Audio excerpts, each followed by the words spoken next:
Hub, and Spoke. Audio Collective.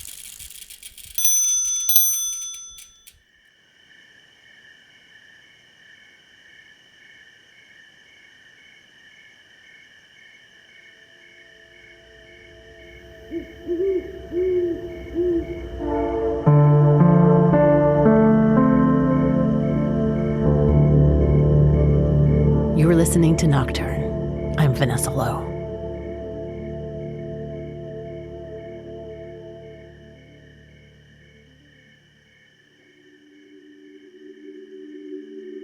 Many of us have struggled with insomnia at various times in our lives. Sleep is affected by many factors, including stress, illness, having kids, aging. Reactions to sleep disturbances range from mild irritation to angst to downright terror and despair. Annabel Abbs' journey through insomnia began in those familiar places, but ultimately led her to discoveries that completely changed her life.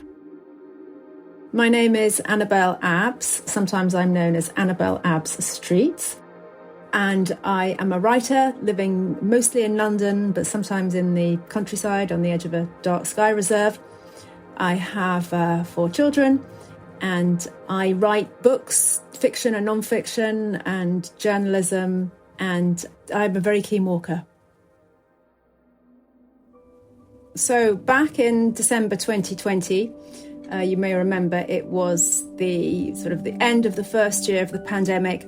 There were still no vaccines, and here in the UK, we were still cycling in and out of lockdowns.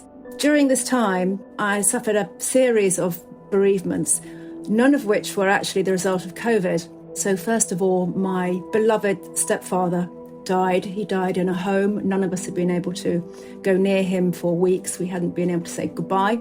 6 weeks after he died, my father died, who I was very, very close to. And both those deaths were completely unexpected and very sudden, out of the blue, really.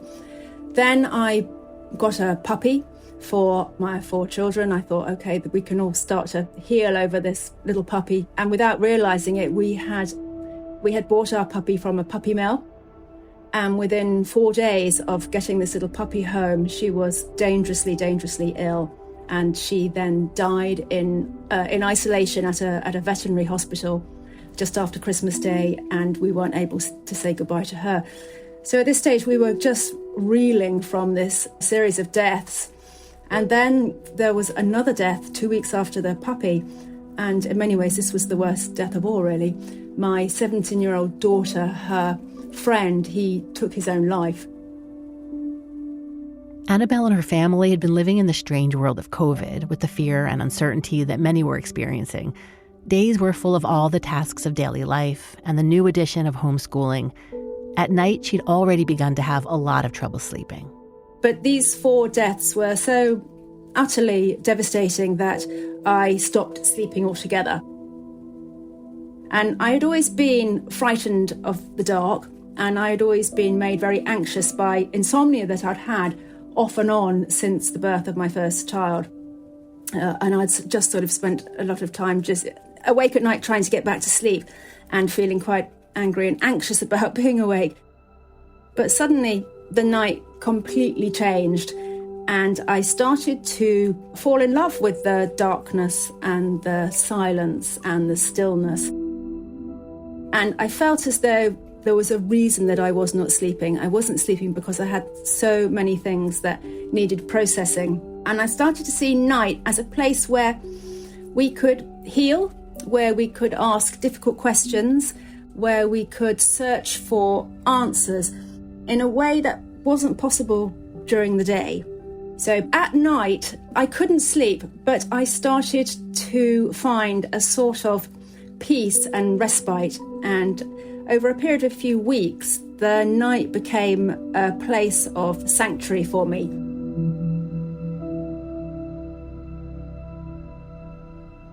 As Annabel began to fall in love with the darkness, she started to venture into the night beyond the walls of her home.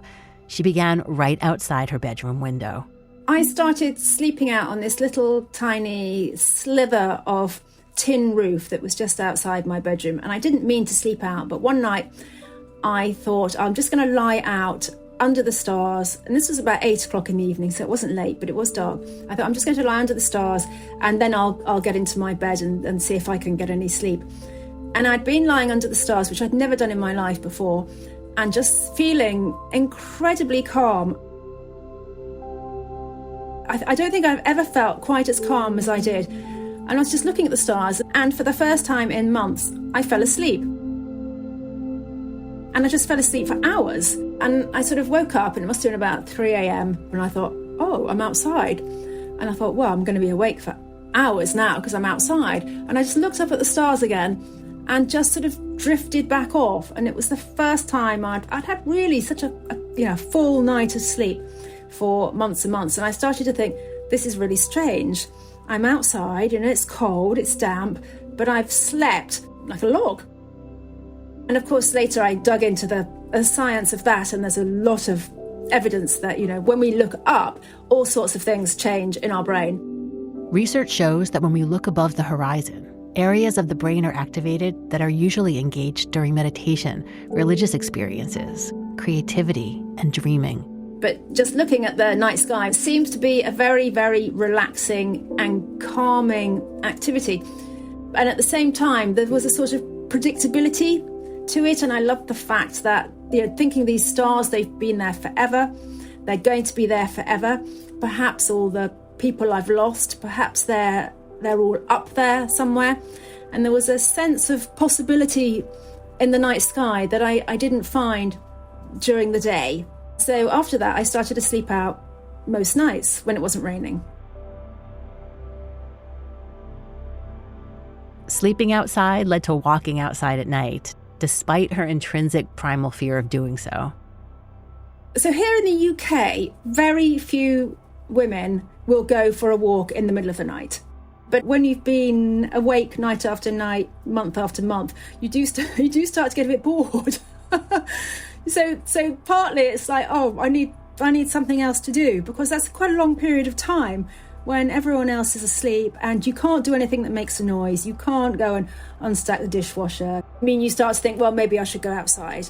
But also, there's something about grief that I think sort of changes your priorities a little bit. So when you are grieving, there's a sense that, who cares? I don't care anymore.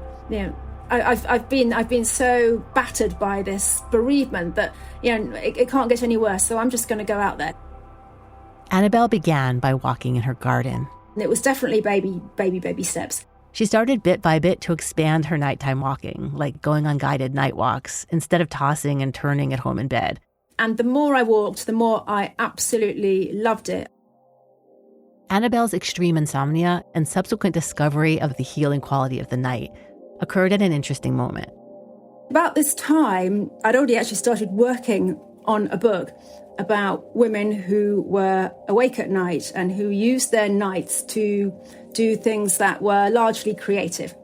And I'd been working on this book for about 6 months. So it was really strange when suddenly I couldn't sleep at all. The women Annabel was writing about included Sylvia Plath, Virginia Woolf, Lee Krasner, and dozens more. In a strange twist of fate, these creative women began to take on a much more poignant role in her own life. I called these women my night spinners because, well, actually, a lot of them were spinning at night. A lot of women used to spin wool at night, often in spinning bees. They would go to each other's houses, sit around the fire and spin. So that was where the idea of the night spinner came from. But a lot of them were spinning stories, they were spinning drawings, they were spinning all sorts of creative threads. And as my nights became longer and longer and more wakeful, I found myself turning to these women, most of whom were from the past, some from the quite distant past. And they too became my nocturnal allies, really, my night friends.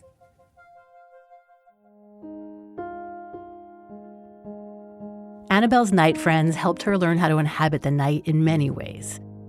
I found a source of sustenance in how they had coped with the insomnia and the darkness and the being awake. Because I realised that these women didn't have the fear of the dark that I think we now have, and I certainly had.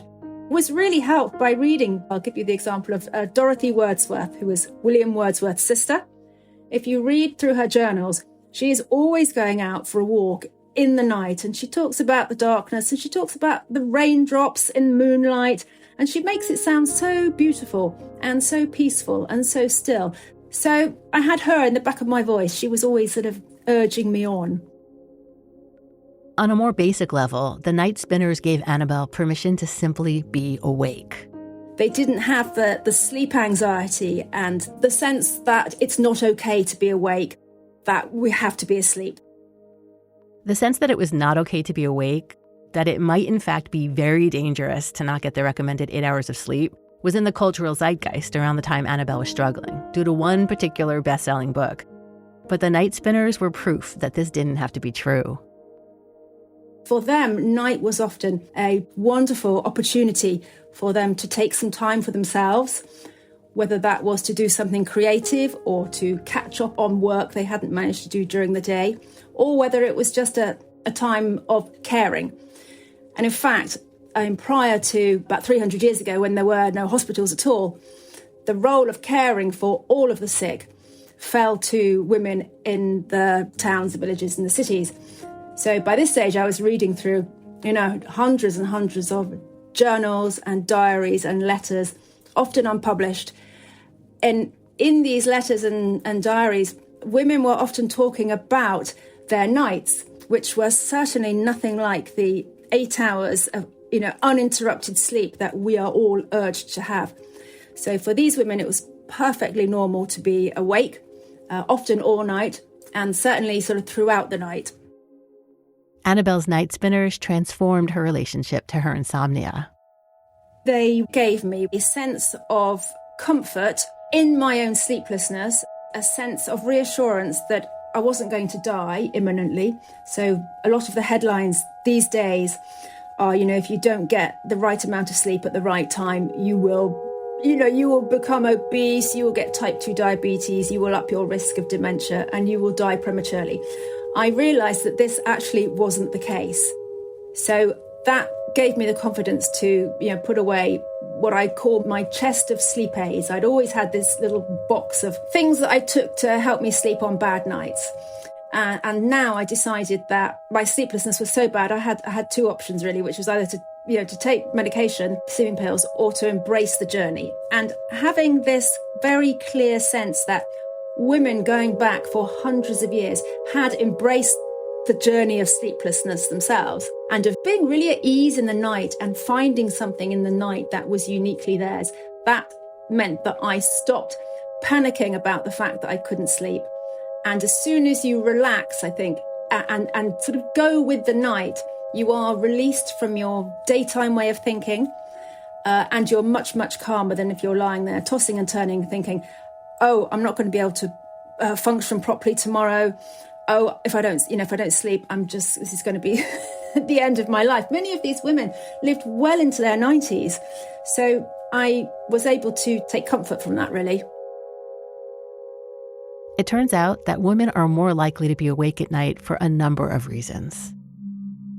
So women are affected disproportionately by insomnia. We are much more likely to suffer from anxiety and depression, which often lead, directly into insomnia. Our sleep architecture is frailer. So recent studies have shown that, women are much more likely to wake up when under anaesthetic.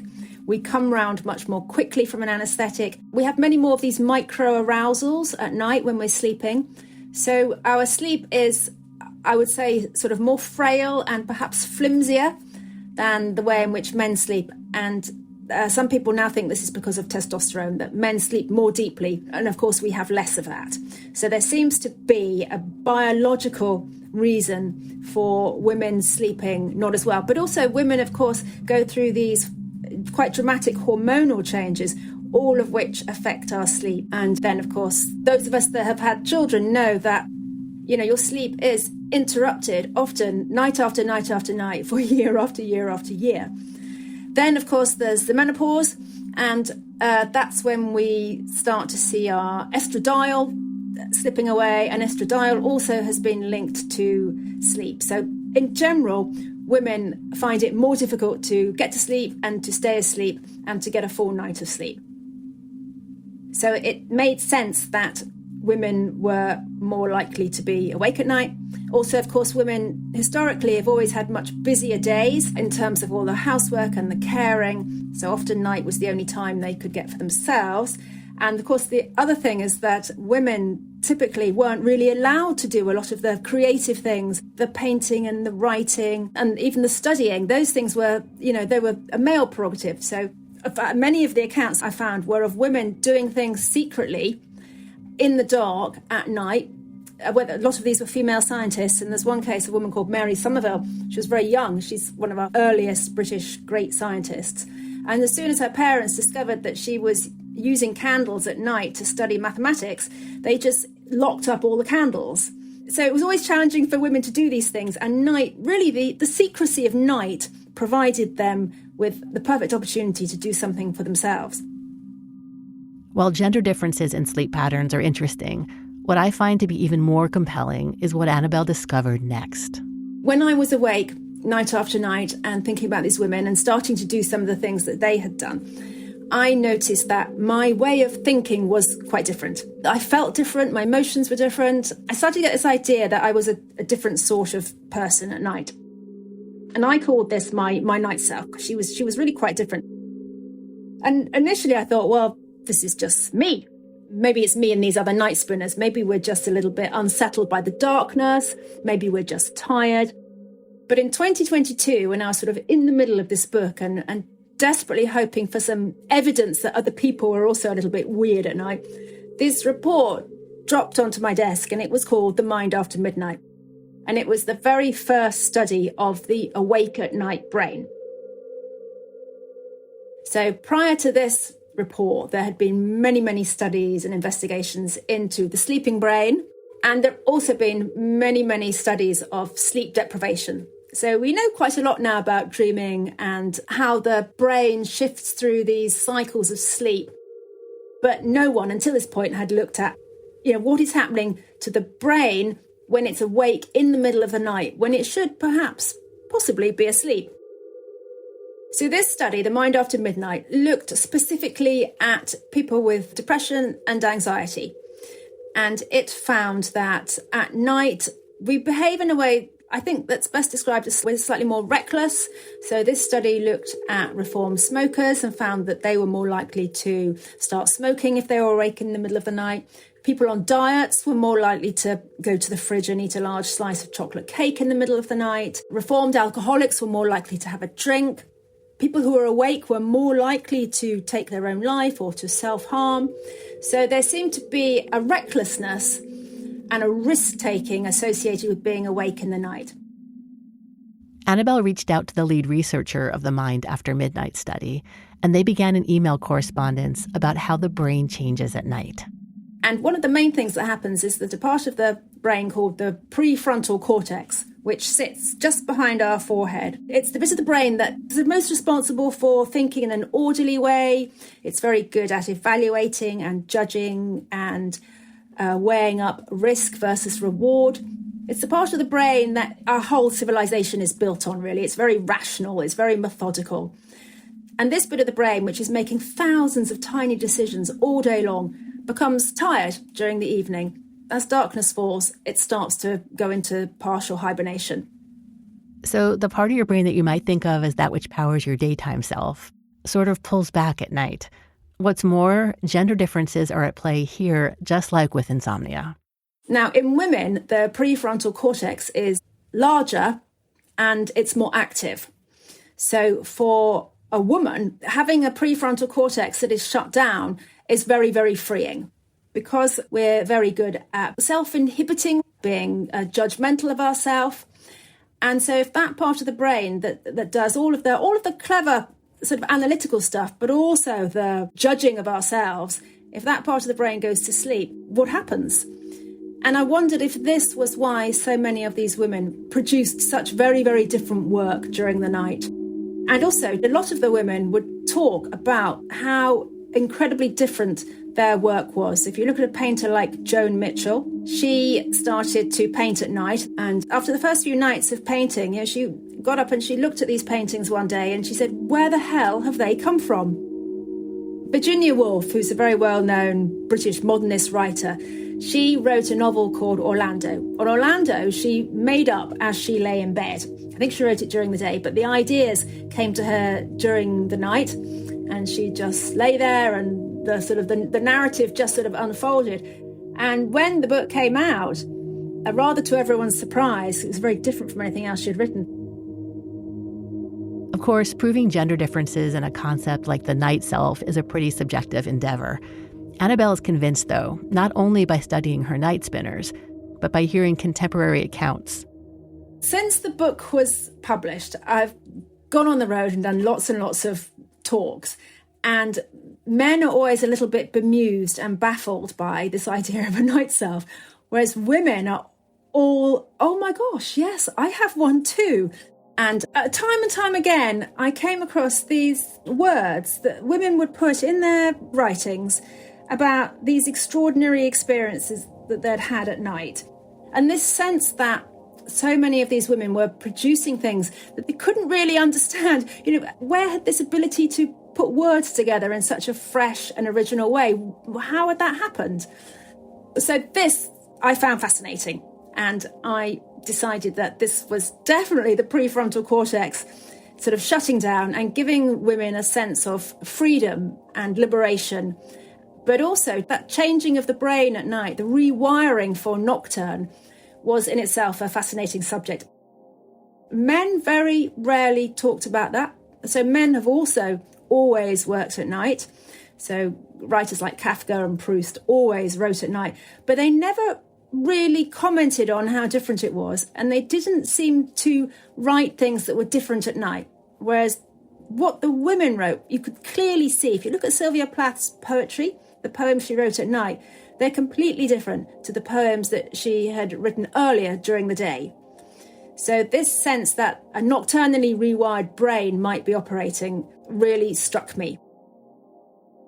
This idea of a nocturnally rewired brain led Annabel to reassess how she felt about who she was at night and to accept it.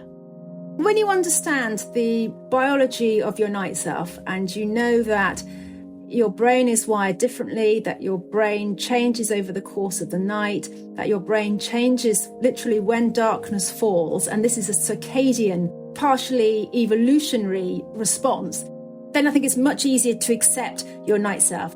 It's much easier to accept things when you can understand them, or you think you can understand them. So previously, my night self had just been a rather irritating person that couldn't get to sleep and, made me anxious and stressed. But I came to like my night self a lot because now my night self became a source of seeing things differently, sort of changing the lens on my diurnal perspectives on everything. It became a way, or she became a way of tackling problems that often I couldn't find a solution to in the day. So I would often, if during the day I came up against a sort of a writing problem, for example, I didn't know how to start a chapter, I didn't know how to tackle a particular character, I would just park it. And I would think, okay, when I wake up in the night, because I did wake up every night, when I wake up in the night, I will go straight back to that problem and let's see what happens. And 9 times out of 10, when I woke up in the night and went back to that problem that I'd had during that day, an answer just came sort of mysteriously. And I would just think, that's how to do it. That's how to start this chapter. That's what to do with this difficult character.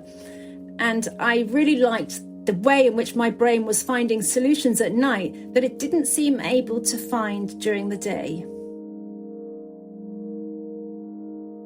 As tends to happen, when Annabel stopped struggling against sleeplessness and began to actually treasure those quiet moments of darkness, things changed again.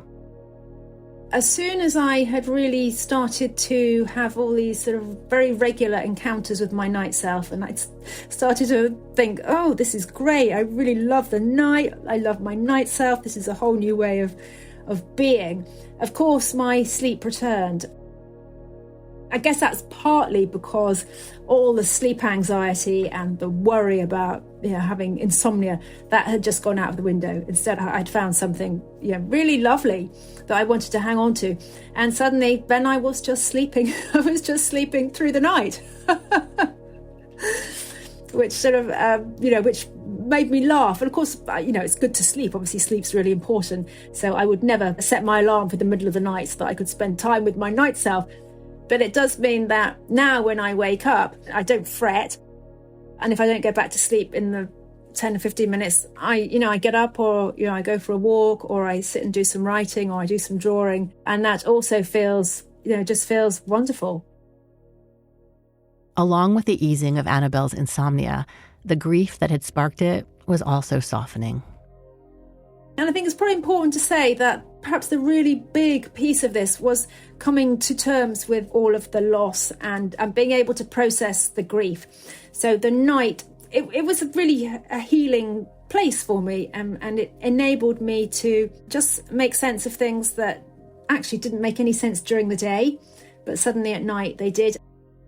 I mean, obviously the death made sense during the day, but it didn't really make sense.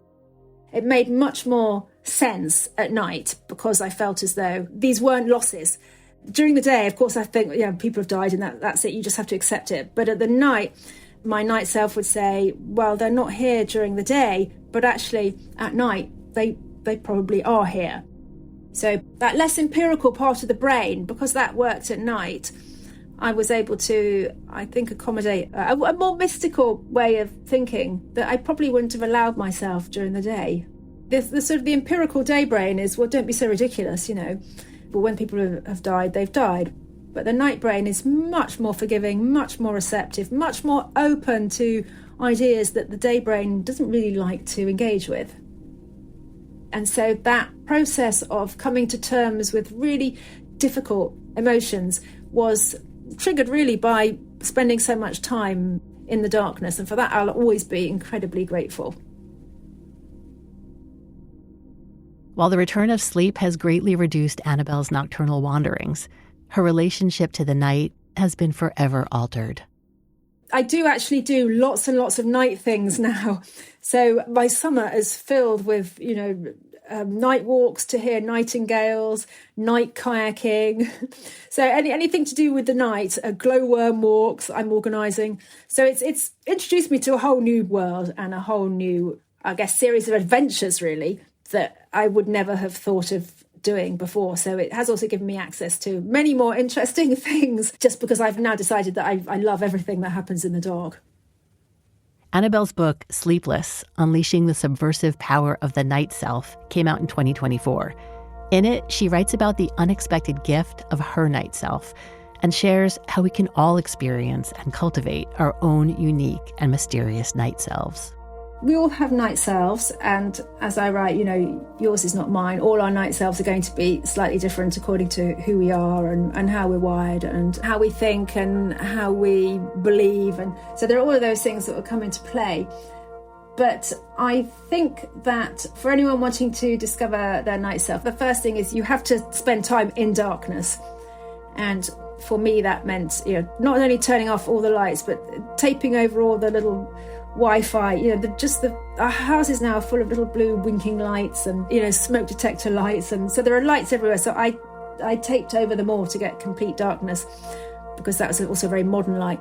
When I wake up now at night, I will really only light a candle. So I try not to use any artificial light. And I think that I would say to anyone, if you want to discover your night self, first of all, open your window and look up. Secondly, if you feel able to, go outside, maybe just into your garden. But if you want to go further, either with someone or on your own, whatever feels safe, just try going out somewhere dark. The city doesn't really work because it's too bright and too light. Otherwise, I would also say, try doing something creative and perhaps something that you don't normally do. So for me, I wrote poetry and lyrics because that was something that I would never do during the day.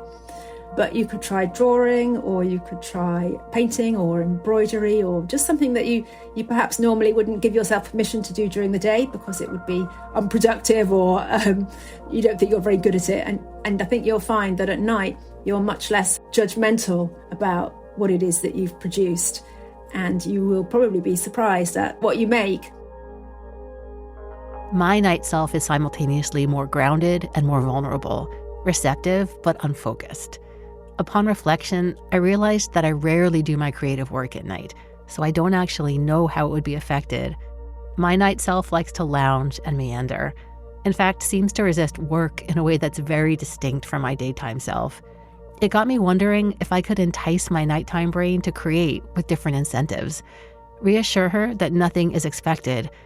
Maybe listen more to what she wants and see what she might offer in return. Yes, listen to your nocturnal inner voice and see how she or he sounds, and get to know your night self.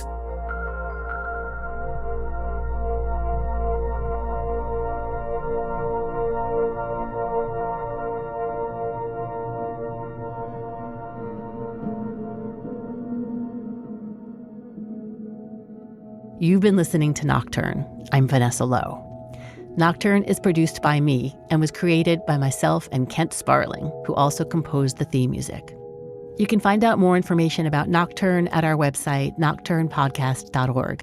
I'll post a link for Annabel Abbs work on the website and the show notes for this episode.